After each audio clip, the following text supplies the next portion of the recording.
I'm Charlie Summers. I'm the priest here at St. Peter's Episcopal Church.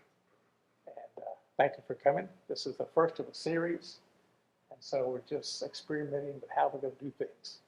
And so this will be our trial run. And I think that you're going to be entertained by these two guys. Got to know them a little bit. And remarkable writers and entertainers. So.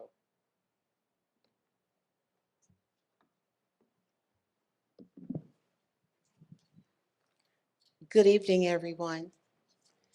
My name is Elizabeth Colvin. I'm with Single2do, and I'm here at my church, St. Peter's Episcopal Church, and this is our writer series, At the Point. And why do we say at the point? We say at the point because look at this beautiful area. This particular church was built on the highest point here in Lago Vista, and we love it. And I just want to say thank you guys for being here and being a part of this beginning. This is the beginning of a writer series.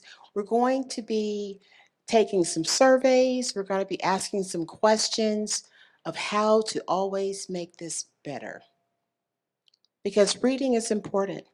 And we have two wonderful, world-renowned artists, writers, poets, songwriters. They're right here. We have Mr. Russ Hall. He's locally here in Lago Vista. He's written over 100 books, hundreds of articles, and also has been a ghostwriter for many books as well. So, guys, we just want to give him a hand. Give Mr. Hall a hand.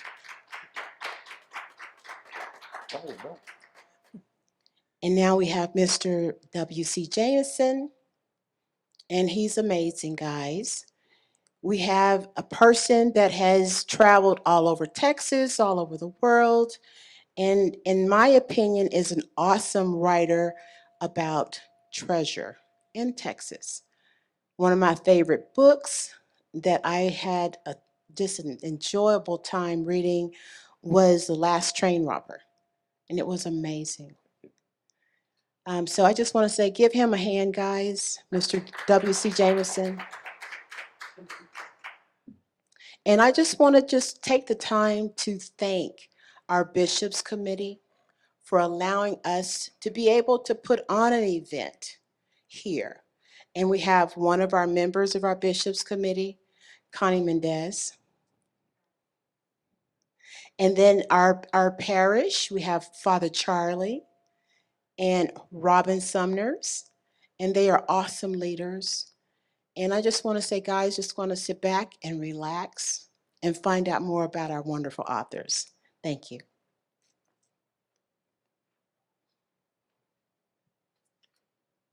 Okay, guys. I just want to find out basically, you have so many projects and you're involved in a lot of different things.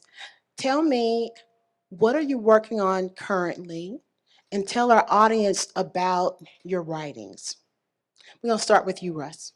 Well, I'm actually working on the 10th Al Quinn novel, which everything, I mean, it's always a story, but behind the story, there's some subtext of something going on in the social situation that gets in my belly, and I want to share it sometime and maybe do something to help it. And this next one's I got some of the action comes from road rage. And I've been on the roads and seen enough of this to know that people, and there's more of us, and we're crowding each other apparently and getting on each other's nerves. And the calm logic is to get your head in the other person's point of view and be kind and considerate isn't as common as it used to be. When I got here from New York, I mean, people would wave at each other on the roads, you know. Now they buzz by and honk at the deer and sometimes, try to run you off the road. So I thought it'd be time to do something that deals with the nature of anger, and how you moderate it and how you get above it to say, you're better than that. And so it's got to happen with people in awful situations. So I'll have a lot of fun. Awesome. Awesome. Thank you. Thank you for that. And WC, tell us about your writing. Which part of it is your passion? Because you have a wide variety of things that you're working on. Passion. Um, I'm passionate about all of it. I'm passionate about the whole notion of having the opportunity to create, to be creative. Most of my books are nonfiction, and so I'm passionate about history. I'm passionate about telling the truth about history. I have 4 series going right now. Interestingly, they're all accidental series. I never started out with the notion of having a series at all. But the success of the early books led to series. The first series is what the publishers refer to as they call it, whatever they call it, W.C. Jameson's Lost Mine and Buried Treasure series or something like that. It has 46 books and counting right now. Ever since I was a teenager, I've been a professional treasure hunter in this country and in Mexico. I tried Jamaica for a while. It didn't work out. And I'm still active. I just got back. I'm still recovering from a treasure recovery operation in Virginia a couple of weeks ago. It didn't work out either, but it was an adventure. Another series I've got. Oh, and I might point out, you probably, if you watch TV much, there are a lot of TV shows about lost mines and buried treasures and things like that.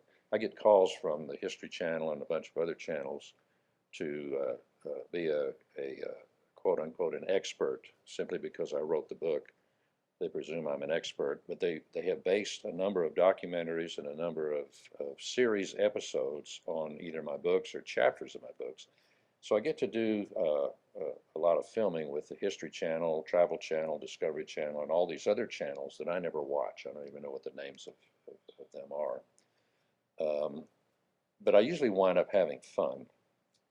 And then as a result of being on TV, other publishers contact me and say, we saw you on TV. I mean, because when I'm on TV, and I'm talking about some treasure, they'll have you seen this. It'll be my image, and it'll be my name under the image, and then it'll have the name of the book that the show is about. Well, for the next 2 or 3 weeks, the sales of that book spikes, and so other publishers notice this and say, "Can we get in on this too?" So right now, this Lost Mines and Buried Treasure series has something like 6 different publishers, and I'm so far keeping up with it, but it's been fun. Another series I've got it's called the Train Robbery series. You mentioned the last train robbery. The most successful, I bet you didn't know this, most successful train robber in the history of the United States. He robbed more money than Jesse James, Butch Cassidy, the Daltons, and the Doolins all put together. And nobody's ever heard of him. And he's from Texas. His name is Willis Newton. He's from Uvalde, Texas, and he's Willis Newton. And it was a joy working on that book. I just turned in last week the 4th installment of that series. It's called Old West Train Robbers and Their Historic Heists. That's the publisher's working title for that. This has been fun. If you want to know how to rob a train, check out these books. It's not a how-to, but by the time you get finished, you'll know how to rob one. And do you know why people don't rob trains anymore? Any idea? They don't ship anything valuable on trains. Wow. Money is shipped now. Electronic, yeah, electronic. Another series I've got is it's called the Beyond the Grave series. I started out. The first book was Billy the Kid Beyond the Grave. There's always been some controversy on whether or not Sheriff Pat Garrett actually shot Billy the Kid. There had been whisperings and some interesting developments with regard to the fact that Billy the Kid survived all of this and went on to live a somewhat long, not particularly happy life. Anyway, we did the research, the investigation. It took a couple of decades, but the book came out. It's called Billy the Kid Beyond the Grave. That's the book that started getting me a lot of the FaceTime on TV. It's been in circulation for, I think it's in the 17th year, and up until 2 years ago, up until COVID started, every year that that book was out, sold more copies than it did the previous year. And it got, I think I did 7 or 8 History Channel, Discovery Channel episodes on that. Other books in that series are Butch Cassidy, Beyond the Grave. What do you know about Butch Cassidy in the movie, right? Most of the stuff in that movie is not true. That movie was based on a novel. Novel, as you know, is fiction. We found Butch Cassidy. He came back from Bolivia, and he lived out his life in the American West and died in Spokane, Washington, an old man under an alias. A third book in that series was John Wilkes Booth, Beyond the Grave. Same thing. Booth got away, and we found him. We know what happened to him. And the fourth book in the series, and this is one of the most successful ones, I've always been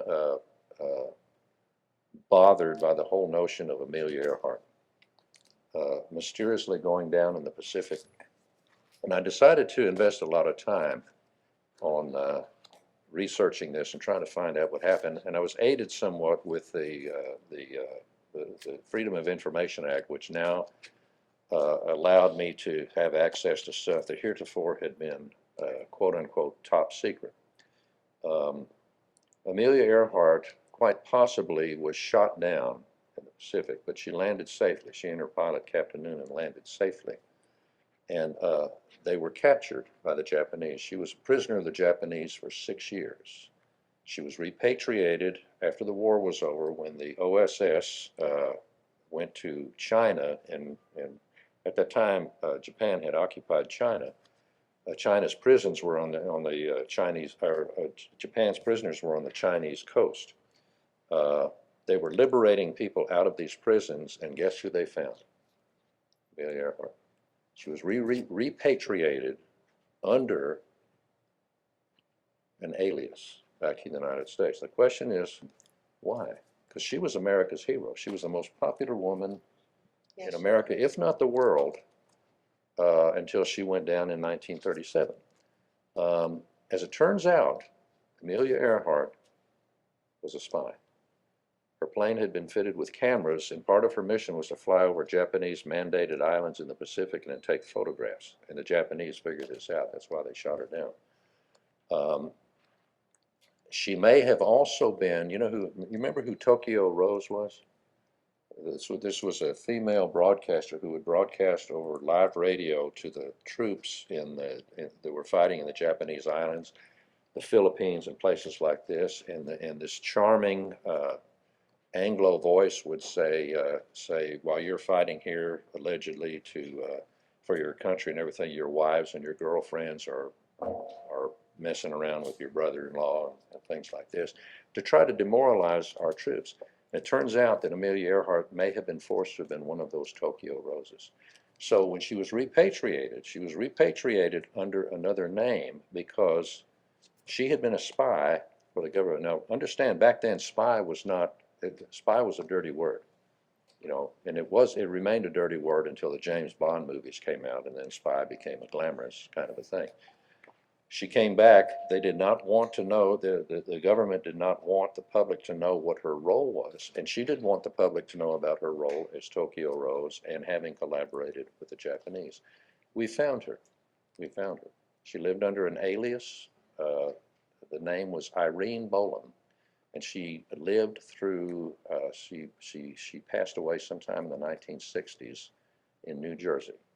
And there's a whole variety of mysteries surrounding this woman, but the whole story is told in detail here.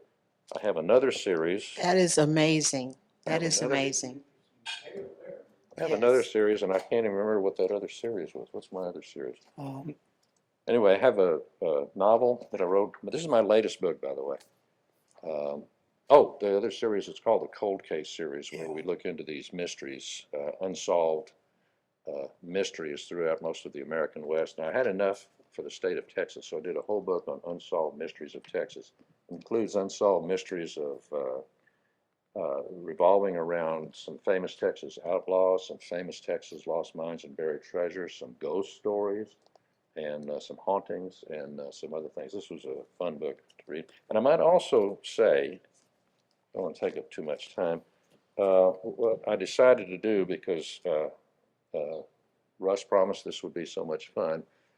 I'm also a songwriter. I've recorded over the years something like 10 CDs. I still perform.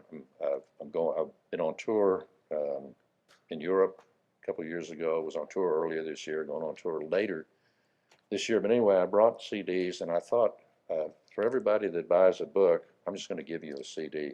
You can pick whatever CD, or 2 or 3 if you want, as a gift. Thank you. Thank you, Russ. I mean, thank you, WC, too. You both gave us a really good overview as far as your projects. Some of the questions I have, because your books have a lot of imagery and a lot of detail where you talk about Texas in very succinct detail. Like, for instance, Russ, I really loved your book, Love and Pirates. Love and Pirates was awesome. Good. I just want to show what this book is. It's Love and Pirates. And it tells a wonderful story that it reminded me of a modernized love story. And I love the way, I won't spoil how it ended, but it was an amazing read. And it was such an amazing read for me because I'm so used to this digital world. So it gave me an opportunity to just relax, read, and digest. And the characters were just amazing. What was your inspiration on Love and Pirates? Well, it was just an idea at first of someone young and coming to a time in their life where the world was an open road sort of a thing. But I'll tell you a secret about, we both have a passion for this, is the research that goes behind the stories. So this takes place in a yacht that's being shipped across America. Well, there was the idea. So then I had to figure out, well, are yachts really shipped across America? And they are. And then what kind of a yacht was it? What size and dimension? So I got to where I could see and feel it, you know, so I'd know where the hatches are and everything. And just like when I do the Westerns, I would love to have every detail of a general store, everything, and to go back and read.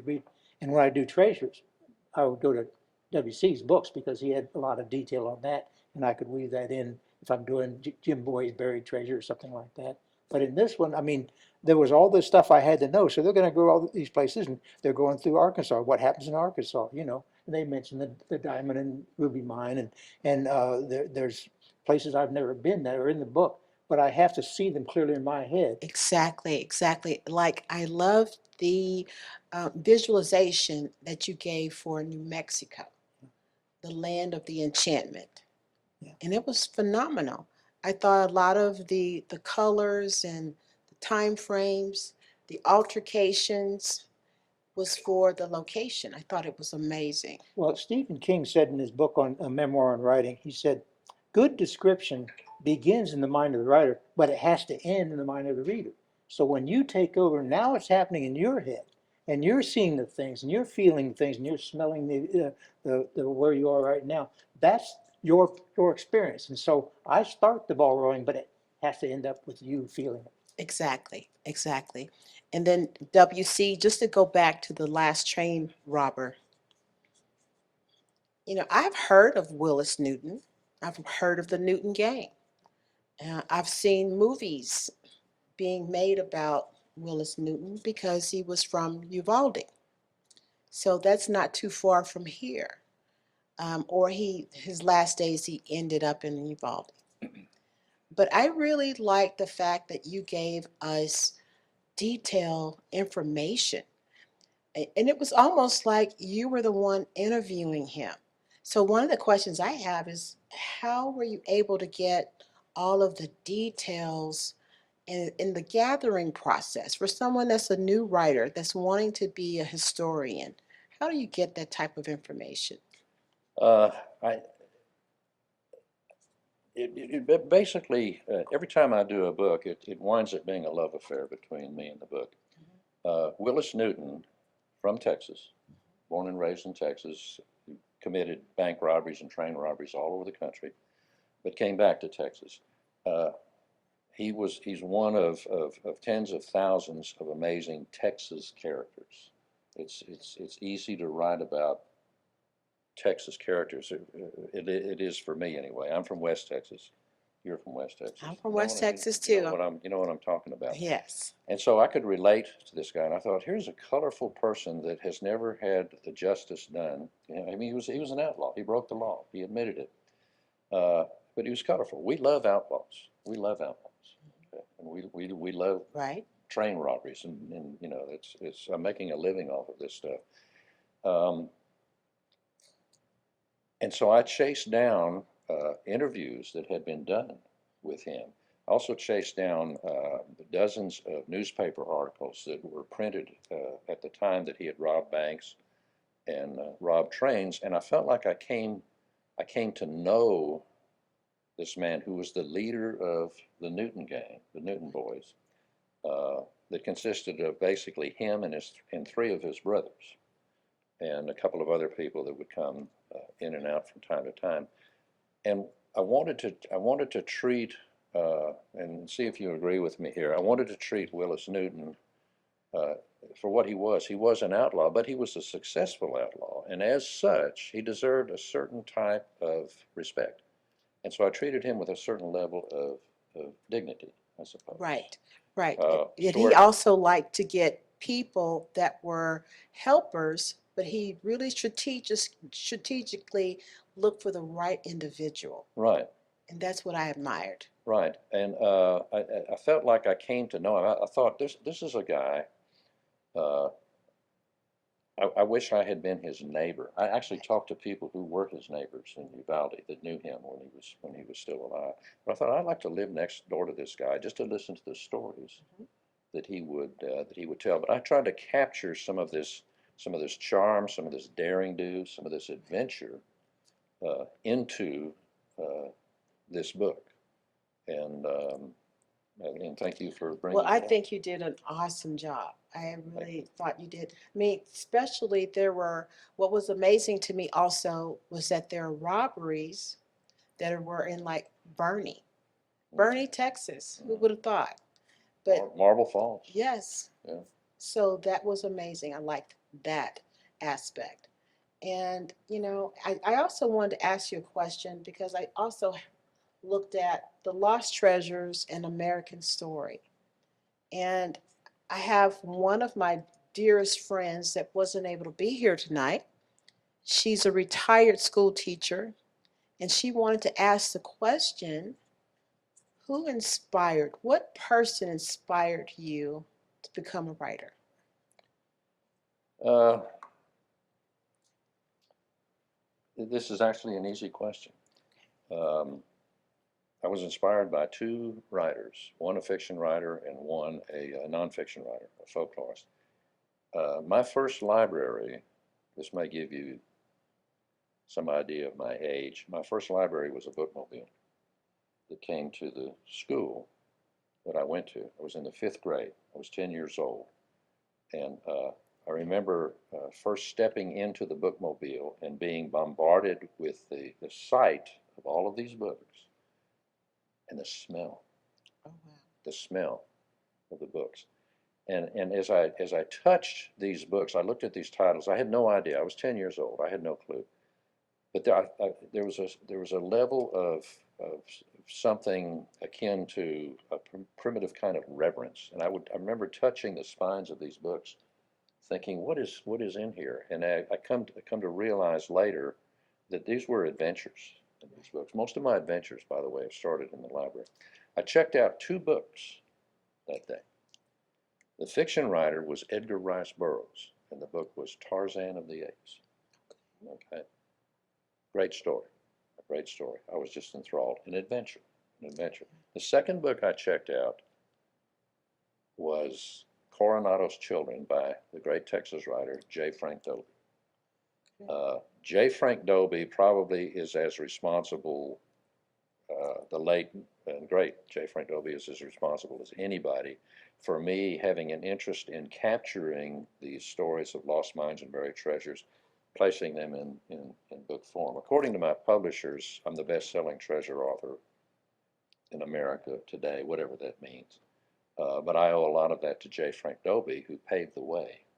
Oh, that's awesome. That was my inspiration. And to this day, I still read his books. with the idea of learning something, just simply because of the clear and succinct way, that he wrote and communicated these notions and these ideas. Amazing. Thank you for that.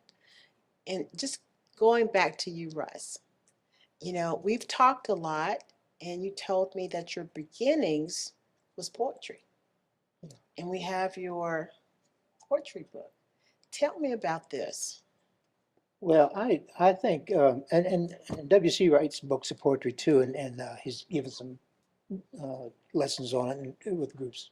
And it was something to me that a thing in your mind can be a lot of things, and it can turn into a novel, it can turn into a nonfiction book, or it can turn into poetry. A poem is something that can be shared in no other way in my mind, and it's an essence of feeling. We've talked about how feeling is at the heart of all the communication we do with these things, and to me, to do a poem that goes beyond something you can say in 40,000 words. There it is in maybe 14 lines. And it's profound, and you can feel it, and it stays with you. And maybe somebody memorizes it because it helps them, or it encourages them, or it makes them feel good. Awesome. Do you have a favorite poem that's in this book? Well, as I mentioned the other day when we were having dinner, that when I was a little boy, my grandfather raised bees, and I wrote a poem about the little boy who watched the bees, and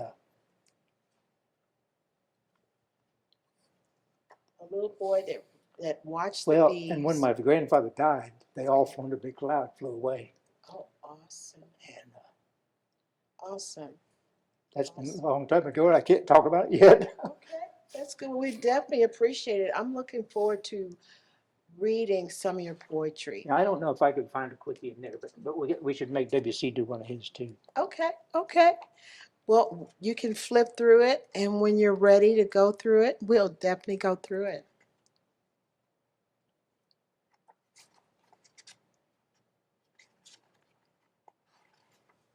This is you know who Don Quixote is, and I like to picture things happening that wouldn't normally happen, and Don Quixote at dawn.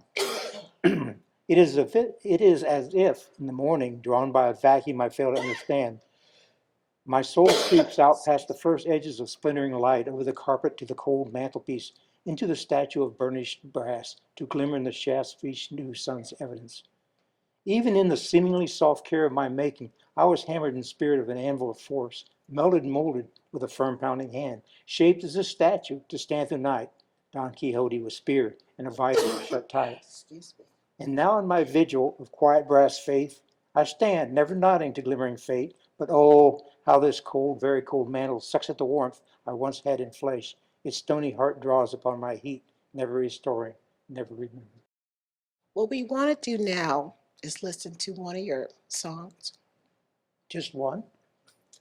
and then we're going to take a break, and then we're going to let the audience ask questions. Okay. Are you going to give him Roy Rogers? I was ordered to bring this guitar and ordered to do this song.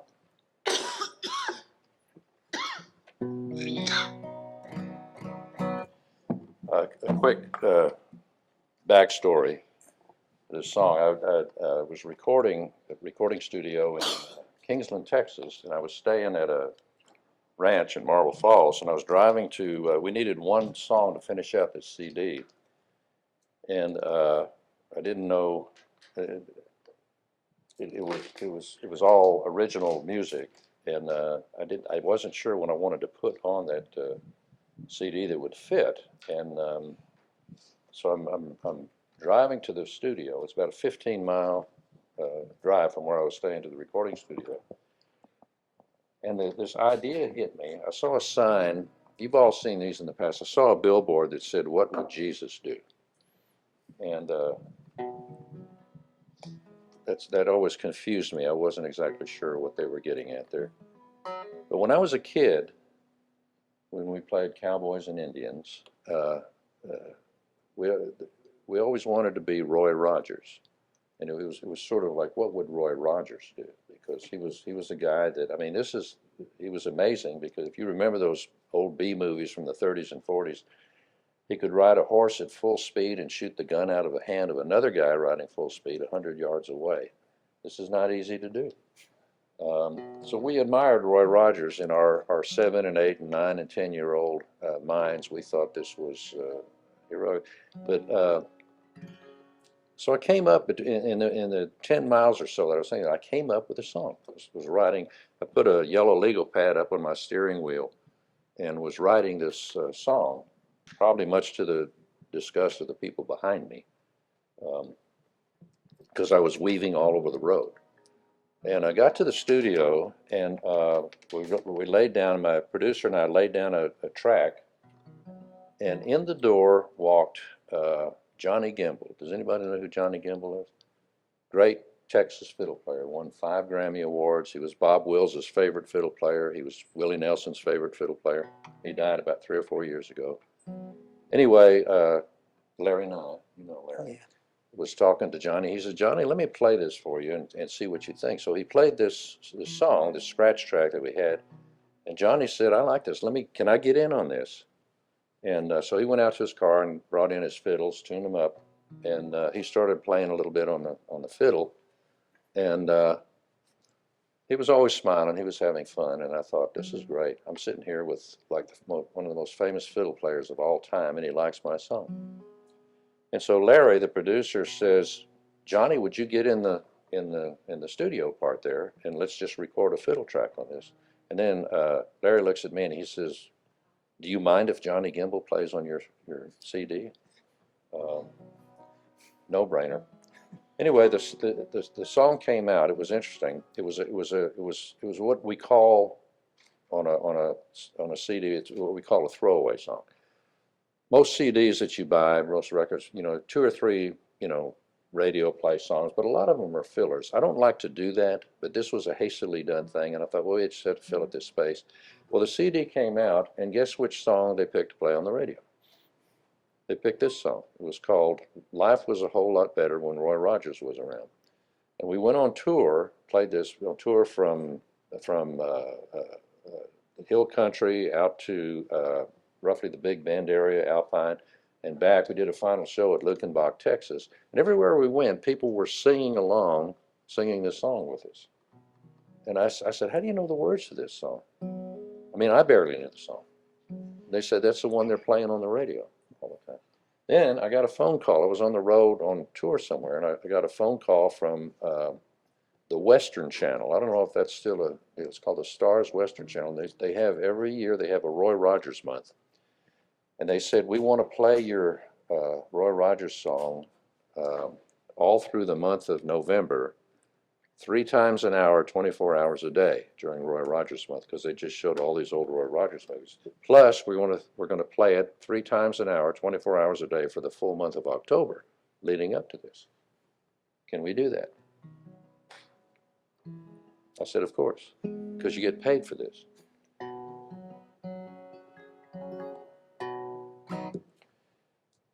And so, and then it wound up, and again, for a throwaway song, it wound up being one of the most requested songs at some of my shows over the years, and it still is to some extent.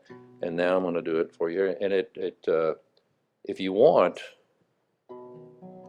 we'll turn it into a sing-along, because everybody was singing along with it. The hook line on this at the end of every chorus and every verse is, life was a whole lot better when Roy Rogers was around. Remember that? Can you do that for me? Don't make me come out there. 1, 2, 1, 2, 3, 4. Want to hear some singing out there?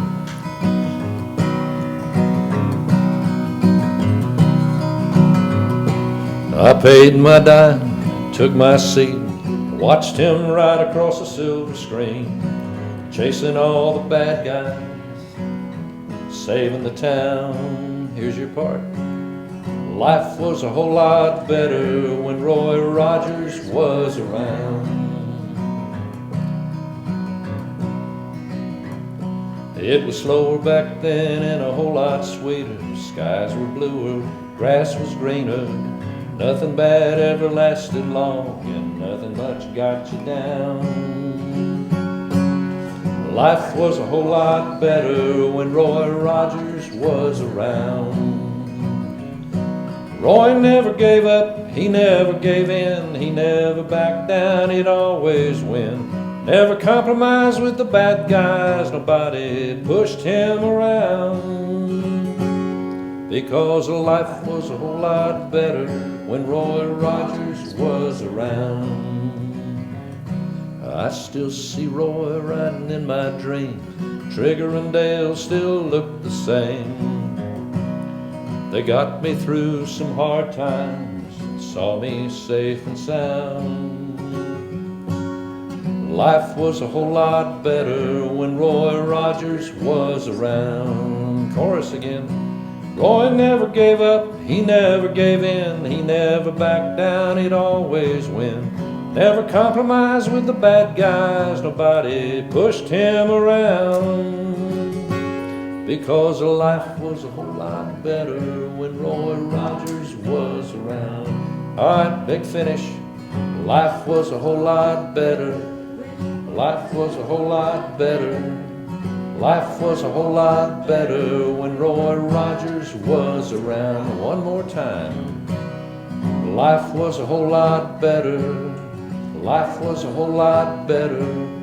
Life was a whole lot better when Roy Rogers was around.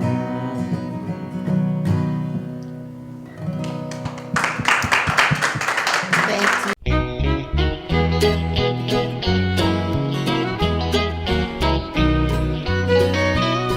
I paid my dime, took my seat, watched him ride across the silver screen, catching all the bad guys, saving the town.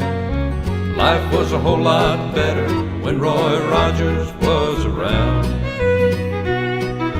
Lord, it was a different time back then. Life was good, men were men. Never had no worries, never saw a frown.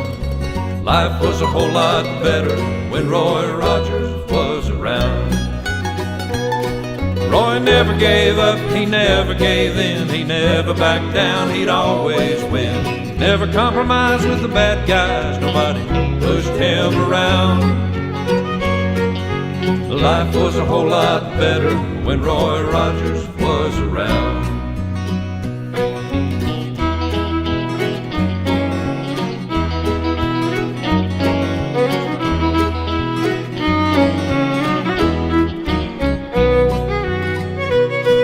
It was slower back then and a whole lot sweeter. Skies seemed bluer, grass was greener.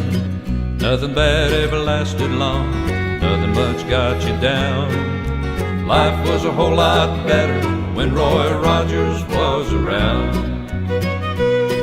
I still see Roy riding in my dreams. Trigger and Dale still look the same. They got me through some hard times, saw me safe and sound. Life was a whole lot better when Roy Rogers was around. Roy never gave up, he never gave in, he never backed down, he'd always win. Never compromised with the bad guys, nobody pushed him around. Life was a whole lot better when Roy Rogers was around. Life was a whole lot better. Life was a whole lot better. Life was a whole lot better when Roy Rogers was around. Life was a whole lot better. Life was a whole lot better. Life was a whole lot better when Roy Rogers was around. Right now, I want to find out what was the inspiration on Keep the Bullets Flying, a book that you two wrote together. So I want your take on that first, Russ. Well, we had a jolly time because most of my books are fiction, most of his are nonfiction. And he'd done a few fiction books, but we just thought for a lark we'd do it together. Now, Was the guy who was the head of the judges for the Western Writers of America to analyze who got the Golden Spur Award and things like that. And so he dealt with fiction a lot, but with his background, treasure in mind, just on all the other Indian materials as well, we just decided to take off running. So he wrote a chapter that's set near where he grew up, down in the border, and we had a lean, lanky character, and he was his character slowly developed from chapter to chapter. He'd write a chapter, I'd write a chapter, he'd write a chapter, and we grew into what kind of guy this was. And he was the kind of guy you'd want to hang out with. You know, he was a good guy for the right side. He was standing up for people, didn't abide any bullying or being pushed around. There's an eloping couple trying to get away from their family. There's posses, and as we went through, I'd get surprised. I mean, I'd get a chapter back from him, and he'd punch the guy in a saloon, you know. And I thought, well, I can deal with that, you know, because it was the guy that had a good punch coming. So I learned a lot, and he flexed with that. And then we go back and forth over it. And in the end, I went through the smoothing editorial round a few times. And what was the setting on that book? Did it take place in a certain town? Tell us about that. It was I'm trying to think of the years, about 1870, about, in my mind, about 1873 or so. And you're post-Civil War, but you're still, the West is a little rough and tumble. And you had a lot of things going on. And the Kiowa and the Comanche were still prevalent for us, and they're in the book. And so they had all the, we had some saloon activities, we had chases, we had good times around there. But it was it was a different world than you wouldn't see it like we have now with all the growth, because there weren't fences. And so Right. the Indians would burn off the land every year so the buffalo would come down. Well, then when the buffalo were gone, which is about this turn of I call it a hinge of time. And those are exciting times to write about for us, because change is happening and you can feel history. Right. And so that's where W.C. came in. What do you remember about the book? And what was your take on it? My take is I went into this kind of blind and halfway terrified. Russ is the novelist. I've written 3 novels, including this one. And of my, however many books I've written, my agent says it's over 100. Most of those are nonfiction, and I've always been attracted to writing novels. In fact, I'm trying to write one right now. So when we came up with this idea, I thought, well, this ought to be fun. It's number one, it's fun hanging around with Russ, because we combine writing with good conversation, good food, maybe a glass of wine or two, and mostly I learned stuff. But I thought, well, I'm going to jump in on this and try not to appear any more of an idiot than I normally do. And so I wound up writing the first chapter. It's the first chapter is actually based on a true experience, on one of mine, and but I put it in I fictionalized it, and then I sent it to him. The deal was I would write a chapter, send it to him. He would write a chapter, and then there'd be 2 chapters. Then he'd send it to me. I would read what he wrote, and then I'd write a chapter, and we went back and forth. So I sent him my chapter. He corrected all my mistakes, and then wrote his chapter and sent it to me. I couldn't find any mistakes that he wrote, and so now I'm writing chapter 3. And so what are we at? 25 chapters in this book or something. And by the time we got finished, it was an interesting journey. It was a thrill a minute thing, because there's a lot of action, adventure. There's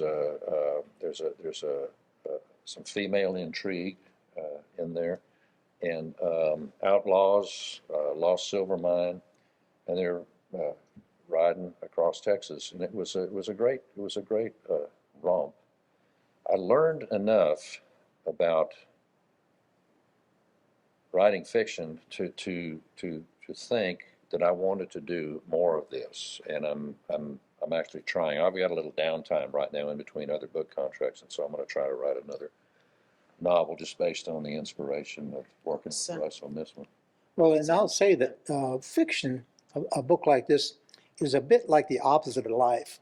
in life, if you have a problem or a situation, most of us will sit down and say, I got to fix this. You know, what can I common sensely do with my abilities to make this resolve itself? Fiction is the opposite, because no matter what you do, how morally or ethically right your decision is, it's going to go wrong, because you got to go on and on, or you've got a short story. Right, So, right. so it's got to get worse and worse, you know, and more convoluted and compounded. So we both, in this kind of a twister across Texas mentality, just let it ride out to all its twists and turns. That sounds awesome. And everything in this book could have actually happened.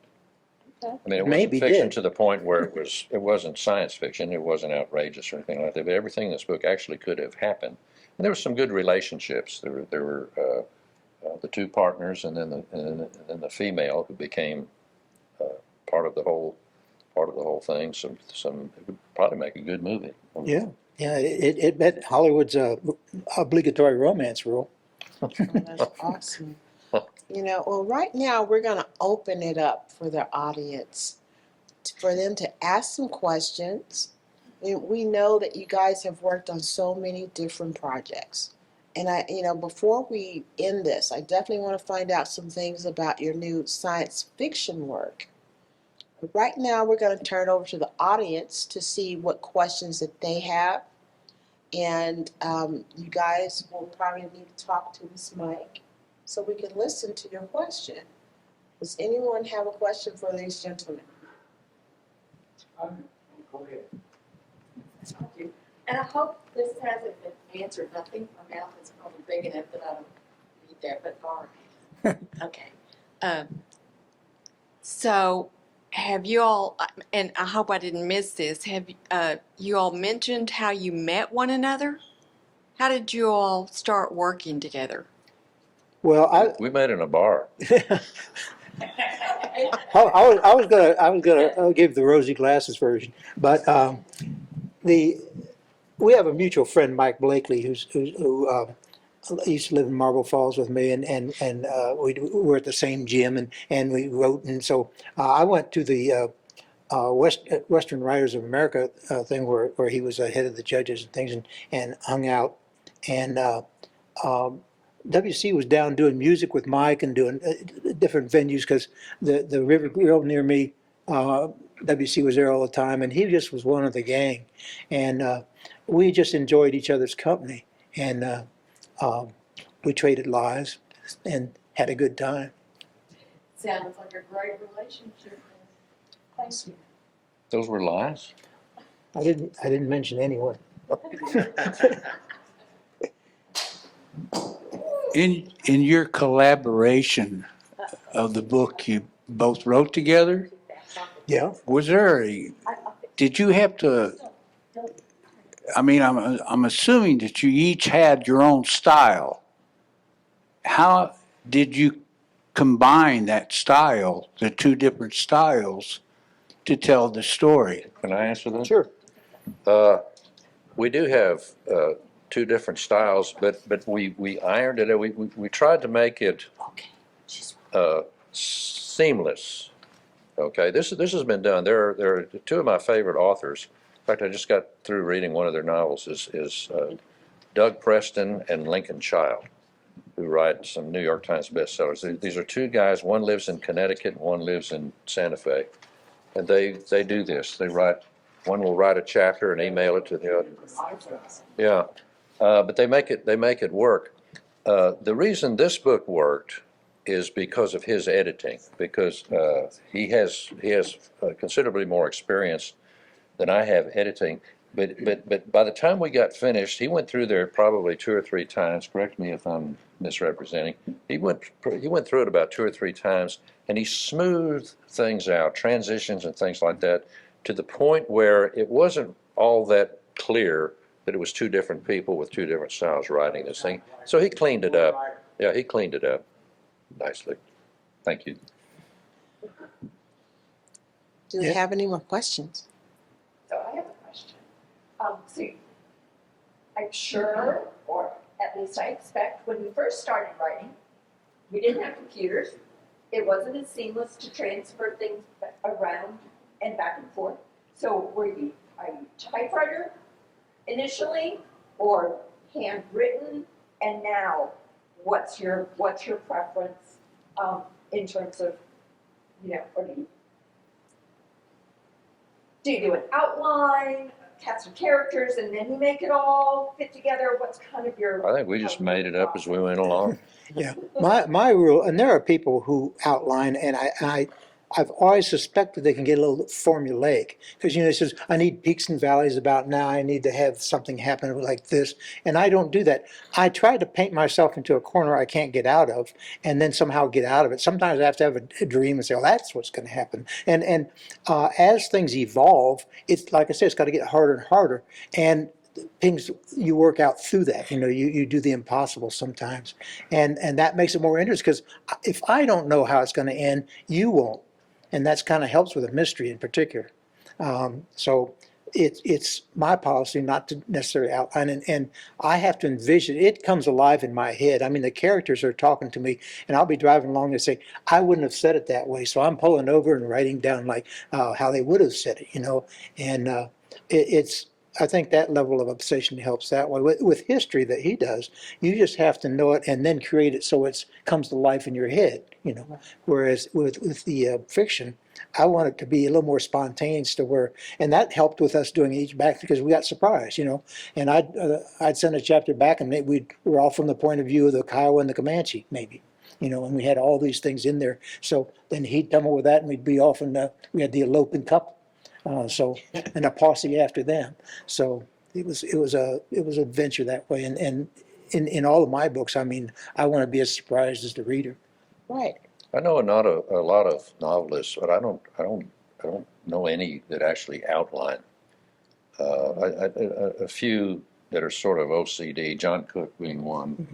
Yeah. He would outline everything precisely. I make up outlines even with my nonfiction stuff. I start out with an outline because it's part of the process, and there's a flow there, and then I ignore it, simply because as I get into the writing, things happen that are going to change that outline. And a lot of people say, well, that it's a rule, you need to have an outline. There are a lot of people that come up and remind me of all these rules in writing. There are rules related to grammar. There are rules related to punctuation, but I'm not sure there are any rules related to writing. You just write. And, part of this is, when we're getting a chapter, mostly it was just getting it down, get that chapter down, and then we'll clean it up later. But just get the ideas down, the flow, the momentum, the energy, and then we'll clean up all of that stuff later. Called rewriting.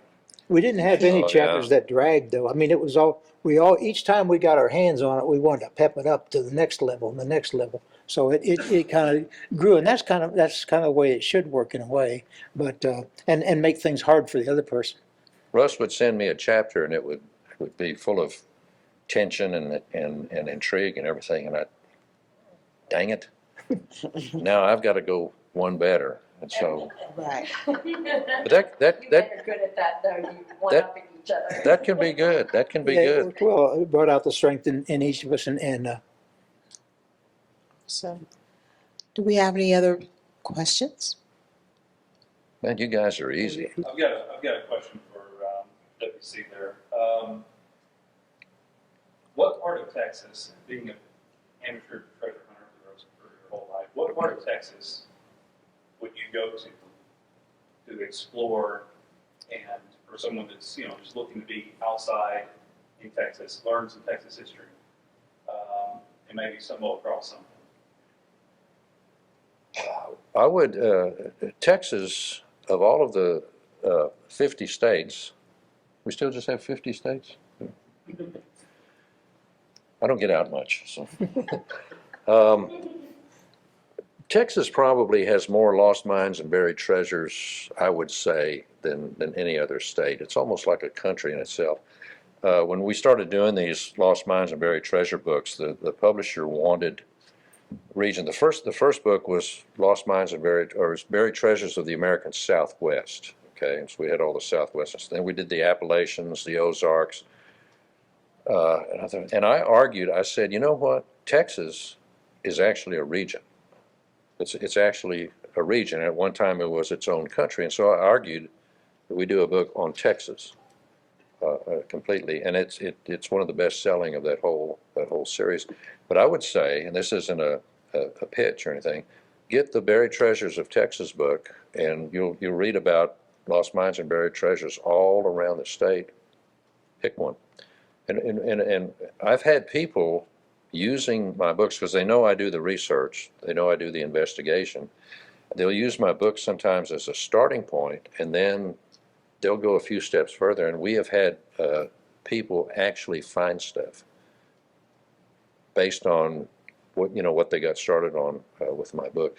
In one case, when I was writing about a buried Confederate treasure in North Carolina, I communicated with some guy that wanted me to share my information and stuff like that, and I shared what little I had. Then also made some suggestions and everything else. And anyway, he went, applied himself, and he found this was portions of the Confederate treasury that were buried in multiple different locations along the side of a railroad track. He found 6 of them, and these were cook pots filled with gold coins, part of the Confederate treasury. And he sent me what he called a gratitude check for helping him out. I was happy to cash. So it happens. This has happened to me on at least, I think I've got this right, on at least 6 different occasions that people using my books have found stuff. And then other stuff that I've written about that I have found, other people have gone into the places that I've written about, and they have gleaned even more stuff where I've been. That's a book you would sell. It was, still is. Awesome. That's absolutely amazing. I think in the book of the Love and Pirates, it has a lot of treasure, hunting, adventures, mystery. How do you come up with the idea of the process of building your characters? Do you write the story first, or do you have in mind the characters first? Well, I always start almost every book with a moment of tension. And a moment of tension reveals a lot about character. And that gives me my first blueprint of what kind of person this is. How do they rise above that particular situation? How do they get through it? And if you remember the first chapter, he's got some bullies picking on him, and how does he get through it? He shows his character. And as I watch him in action, in my head like it's a movie, I put that down so you can feel it and see it in your head. And as that happens, that character evolves. And there got to be people I'd like to be around. I want my character has to be likable, yet it can be tough. He can, or she, in this case, because she's pretty tough too. In that, Right. but and the dog was pretty tough. Oh, yes, the dog is very tough, and I liked his role as being a protector. Yeah. And the characters, Hardy and Ivy, they were a team. And you were often stumbled as far as trying to find out the outcome before you read it. You had to actually read it to see the outcome. You couldn't guess it. And that's another thing that I really liked, the element of surprise. I thought it was Well, and in the first, he's trying to distance himself from Ivy because he's not coming from a family of money, and her dad owns a yacht he cleans, and he doesn't necessarily feel inferior, but he just doesn't want to start something like that, and she kind of works around that. She did. She did a really good job of that. And I want to go ahead and just ask some questions as far as we know, WC, that you did some work on National Treasure. Tell us about that and what that experience was like. She's talking about the movie National Treasure that starred Nicolas Cage. I got a call from Jerry Bruckheimer's, he was the producer, his studio. It was a Disney Studios. He was the producer. And they asked me if I would be willing to look at this script and do an evaluation relative to if it would work or not. And my first response was, why are you calling me? Because I may be telling you more than you really want to know. I said, how did you get my name?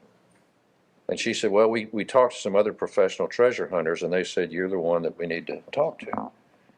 And I thought, well, crap. That's all right. It's okay. How about that?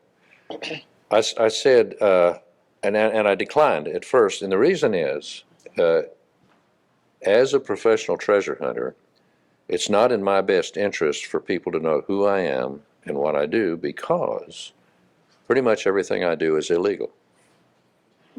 Wow. If you find a lost treasure, let's say in Texas, there's a salvage and recovery law in Texas which covers lost treasure. It varies from place to place, but they're similar. If you find something that is over 50 years old, which most buried treasure is, it is declared by state law an historical artifact and becomes the property of the state. Well, the state didn't help me with my research. They didn't fund my expedition. They didn't take any of the risks. They didn't help me recover it. They didn't do anything else. But now they want me to turn it over to them. And I have a problem with this. The laws. Is this being taped? The laws are absurd. The laws turn well-meaning, serious researching and working treasure hunters into outlaws. So when I recover something, I hesitate about sharing it with people that didn't help me. And I do share what I find. I've given away a lot of stuff over the years, but this imbalance bothers me. Anyway, I explained this to the very charming lady that was talking to me, but she convinced me that I needed to do this. And I was living in Woodland Park, Colorado at the time, and she said, we're going to book a flight, and we'll be there in the morning at 9 o'clock at your house. And sure enough, at 9 o'clock in the morning, they were there. It was the associate producer, a cameraman, and a lighting sound person. And so we did some discussion and some stuff. We went out to a ranch and we did a kind of a little silly reenactment. This is all, by the way, if you have the DVD of the National Treasure, there's what do they call it? A special features thing where this interview is on there. This little silly reenactment. Treasure recovery has changed quite a bit since I started. I still pursue the quest much like I did 40 years ago. I revel in going out into the field and in searching. Others tend to be more high-tech oriented, and we have at our disposal these days a lot of technology, including sonar and precise metal detection. For what we look for, that is the buried treasure, the hidden caches, we found these tools not to be that useful to us. Most of what we look for is hidden so well that metal detectors don't reach it. It's basically the dogged work in the field, which is what we love. And tie the animals to that tree over there, and then we can do the rest of it on foot. For a young person interested in treasure hunting as a way of life, you have to understand that a great deal of this involves research. Probably 90% of any hunt involves research in the libraries, studying topographic maps, geologic maps, to try to get some feeling for what you're up against. We have come to appreciate the history to the point where we chase down the history with the same energy that we chase down the treasure. And then we met in Nevada, in the desert, where they did some more interviewing. Anyway, I agreed to do it against my will, but it turned out to be kind of fun. I really liked these people, and so the movie came out. The movie came out. When I evaluated the script, I said the script is ridiculous, but it's really, really fun, because the timeline was constricted to 12 or 18 hours or something like that, and this whole thing would have taken years to materialize. I said, this is nuts, but boy, is it ever fun. And plus, I like Nicolas Cage. So I didn't have anything major against it. So the movie came out, it was #1, and they wanted to put all this interview stuff on the special features thing. Then the interesting thing was, to me, after the movie came out, publishers contacted me and they said, can you do a book for us on these famous, these treasures related to American history, like on National Treasure? And I said, that wasn't real. And they said they didn't care. And I said, well, I don't, I do the legend, the stories and other things, and I treat them as with respect as history, and try to. And so anyway, I wound up doing a book. You've got it over there. It's called Lost Treasures in American History, and it wound up being a regional bestseller, whatever that means. And when the book came out, this is, by the way, 2 of the stories out of this book,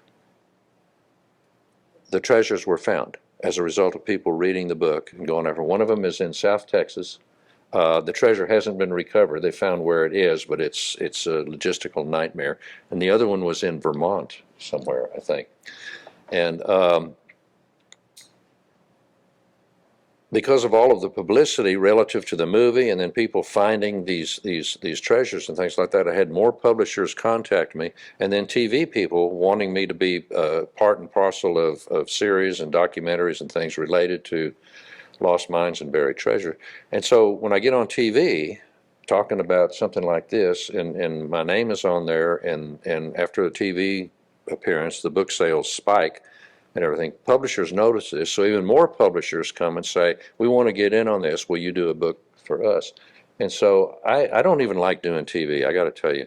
I don't like doing those shows. I don't watch those shows.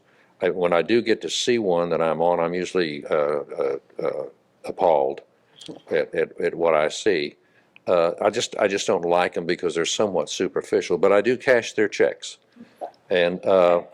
And I do appreciate the fact that those propel the book sales, which then propels more TV, which propels, it's just a vicious circle that I'm happy to be part of, quite frankly.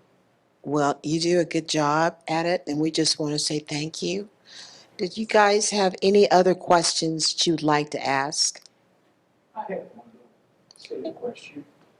Do you know anything about the lost Jefferson? Yes, sir. And where is that located?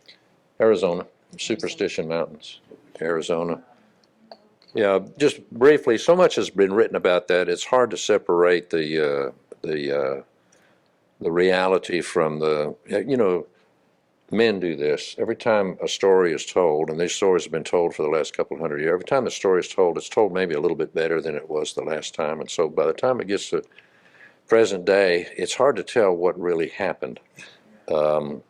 It's not so much that mine is lost. The mine was probably played out.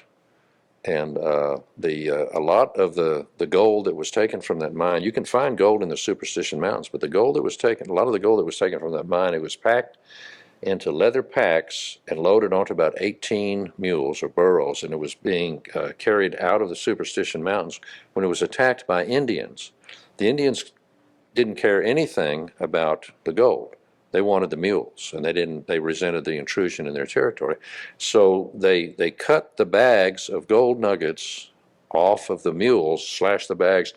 This was in a stream bed that this happened, and so all of these nuggets fell into the stream bed. You can go to that stream today, and you can actually pan those nuggets out of that stream. That's where the gold is, yeah.